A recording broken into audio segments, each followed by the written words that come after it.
Tere hommikust! Vaatasin siin, töötlesin oma arvutiga. Ei pääsenud jälle Zoomi ligi. Olen nüüd tükil ajal saanud lugeda, et ma olin Aroomi laagris ja tegelen siin oma korteri müügiga. Ja lihtsalt päevad lendavad käest ära, et ma ei ole jõudnud lugeda. Ja täna ma olen ka liikumises. Ja otsustasin, et ma loen teile natuke ette, et edasi saada siit. Nii, me jäime siis pidama siin loo endale unistuste elu ja ma loen siit märgist edasi. Seni oli kõik justkui hästi, aga siis algasid Albiina jaoks tõelised probleemid. Pärast paari toredat abieluaastat ja 3 lapse sündi selgus äkki, et tema abikaasa polnud kuigi hea inimene, sest hülgas oma pere ilma mingi edasise rahalise toetuseta. Mistõttu nad olid sunnitud elama vaesuses. Naise kurbusele mahajätmise pärast lisandus ka tema stress, mis kaasnes seoses üksinda 3 lapse kasvatamisega. Mõnikord kartis ta, et ei suuda elektriarvetki maksta. Ta andis end mitu aastat lõksu sattunud. Ta tundis ennast end mitu aastat lõksu sattunud ja õnnetuna, jõudes järeldusele, et tal polnud õnnelikule elule mingit lootust, sest maailm oli talle hulgi kaikaid kodarasse loopinud. Ta vaatas peaaegu iga päev oma väikese korteri aknast välja ja nutis lahinal. Kes küll saaks seda talle pahaks panna? Tema vaesus ja üksindus, mis olid tema kurbuse põhjuseks, ei olnud tema enda süü, need olid talle lihtsalt osaks saanud ja ta ei näinud võimalust oma olukorra muutmiseks. Seni, kui asjaolud jäid samaks, ei kadunud ka tema kurbus kuhugi ja parema elu saavutamine näis vaid kauge unistusena. Ühel päeval, kui Albiina oli 45-aastane, muutus tema elus miski. Tema sõpradele ja pereliikmetele mõistetamatult näis kogu tema maailmavaade justkui pea peale pöörduvat. Naine küll ei tundnud ühtäkki end vähem üksildasena ega leidnud ka mingit salapärast aaret, aga miskipärast lõpetas ta maailma järel ootamise ning haaras oma elu ohjad enda kätte. Kõige silmanähtavam muutus oli see, et naine otsustas astuda ülikooli ja omandada õpetajakutse. See polnud sugugi lihtne. Ta õppis päevad läbi koos endast poole nooremate tudengitega ning kasvatas samal ajal lapsi. See mõjus väga kurnavalt, aga ta sai edukalt hakkama ja muutis sedasi kogu oma elu. Pärast 3 aastat kestnud õpinguid lõpetas Albiina ülikooli, ühena oma lennu parimatest. Seejärel alustas ta uut karjääri, mida tõeliselt armastama hakkas. Laste õpetamist majanduslikult kehval järjel olevas linnaosas, kus pered elasid vaesuses. Albiina muutus täiesti iseseisvaks inimeseks, suutis lapsi ülal pidada oma sissetuleku abil ning leidis uusi sõpru, keda väga hindas ja kes olid ta kõrval kuni tema elu lõpuni ning nutsid tema matustel lahinal.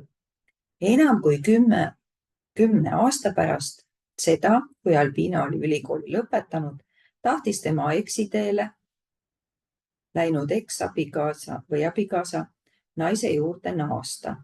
Nad polnud ametlikult abielu lahutanudki. Albiina kaalus asja ja otsustas mehe tagasi võtta. Mitte seepärast, et ta seda pidanuks tegema, vaid seepärast, et ta seda teha tahtis. Mees avastas, et Albiina oli nende viimase 14 aasta jooksul täielikult muutunud. Naine oli tugevam ja ka õnnelikum.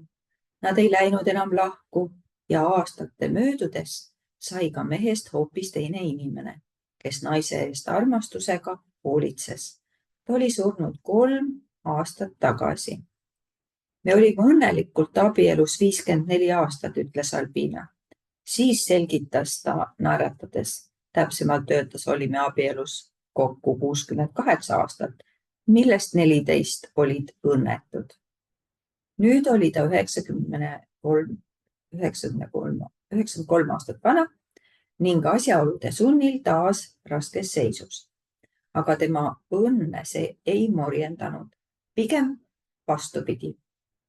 Mina polnud ainus, kes seda märkas. Kõik imestasid selle üle, kuidas ta vananedes üha õnnelikumaks muutus. Mis siis oli tema saladus, mille ta 45-aastaselt avastas? Saladus, mille abil ta elus uue lehekülje pööras ja ligi 50 aastat järjest üha õnnelikumaks muutus. Nüüd on pealkiri saladus. Mõned inimesed võivad Albina loole vilistada, väites, et tal oli lihtsalt harukordne anne halvast olukorrast parim välja võluda. Aga tema ellusuhtumine polnud talle kaasa sündinud. Ta omandas selle ise ja kinnistas seda elu jooksul veelgi. Ta polnud lihtsalt loomuomaselt õnnelik inimene. Lausa vastupidi, enda sõnul oli ta pikka aega väga õnnetu, enne kui oma elus suure muutuse tegi. Samuti võib väita, et ta oskas lihtsalt väga hästi surnuaiast mööda jalutades vilet lüüa. Elus ette juhtuvaid halbu asju vältida, aga seegi ei vasta tõele. Ta ei eitanud kunagi, et temaga on juhtunud halbu asju ega teeselnud, nagu tal poleks enam mingeid raskusi.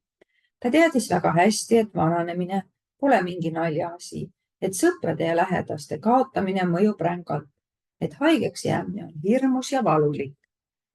Ta ei muutunud õnnelikuks tänu sellele, et need mõtted peast pühkis. Albinaga juhtus midagi, mis teda muutis ja ta vabaks tegi. Tegelikult juhtus temaga 3 asja. Esiteks turgutas talle 40. eluaastates ühel päeval pähe lihtne mõte. Ta oli alati uskunud, et õnnelikumaks saamine nõudis seda, et teda ümbritsev maailm peab muutuma.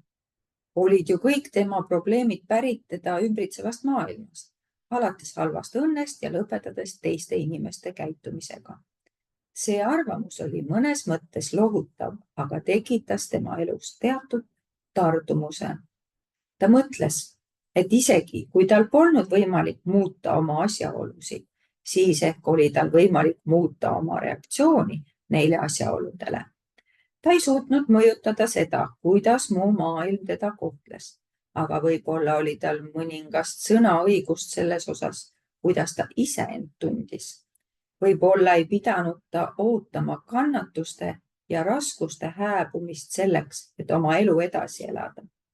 Ta hakkas oma elus ise otsustama, selle asemel, et järgida teiste ettekirjutusi. See meeleheitlik lootusetuse tunne, nagu ta oleks oma abikaasa majandusolude või laste vajaduste meelevallas, hakkas kaduma. Tema elus valitsevad asjaolud ei määranud seda, kuidas ta end tundma pidi. Seda määras ta ise. Albina ütles, et selle hetkeni oli tal olnud tunne, nagu ta oleks olnud sunnitud töötama mingis kohutavas firmas, tänamatul töökohal. Nüüd olid ta silmad avanenud ja ta mõistis, et tegelikult oli ta kogu aeg olnud selle firma tegevjuht. See ei tähendanud, et ta võis sõrmenipsuga kõik mured lahendada. Ka tegevjuhtidel on kehvadel aegadel raske, aga sellegipoolest oli tal oma elu üle suur võim, millega ta võis aja jooksul teha palju head. Albina asus selle taipamise järel tegudele. Ta lõpetas soovimise, et teised end muudaksid ning asus tööle ainsa inimese kallal, keda ta muuta sai. Ta küll koges negatiivseid emotsioone, nii nagu kõik teisedki, aga ta otsustas neile reageerida sihipärasemalt. Tema langetatud otsused, mitte tema ürgsed tunded, ajendasid teda muutma oma vähem produktiivseid tundeid millekski positiivseks sealhulgas, näiteks tänulikkuseks, lootuseks, kaastundeks ja huumoriks. Lisaks nägi ta vaeva selle nimel, et keskenduda rohkem end ümbritsevale maailmale, mitte oma probleemidele. See kõik polnud sugugi lihtne, aga harjutamise abil muutus ta selles osavamaks ning nädalate ja kuude möödudes tundus see talle üha loomulikumana. Lõpuks aitas enda sihipärane suunamine Albinal keskenduda nende alussammaste loomisele, millele rajada oma uus parem elu, perele, sõpradele, tööle ja usule. Tänu enda suunamisele ei lasknud Albina enam elu pidevatel kriisidel oma tähelepanu kõrvale juhtida.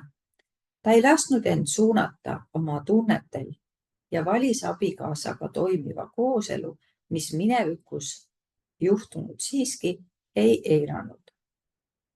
Ta lõi oma lastega armastavad suhted, ta kinnistas sügavaid lähedasi sõprussuhteid, ta leidis karjääri, mis sisendas talle tunde, et ta aitab teisi ja on edu ära teeninud. Ta järgis omaenda spirituaalset teed ja ta õpetas teistelegi, kuidas nõnda elada. Nende 3 sammu abil lõi Albina endale oma unistuste elu. Nii. Ja nüüd tuleb juttu siis tulevane tee.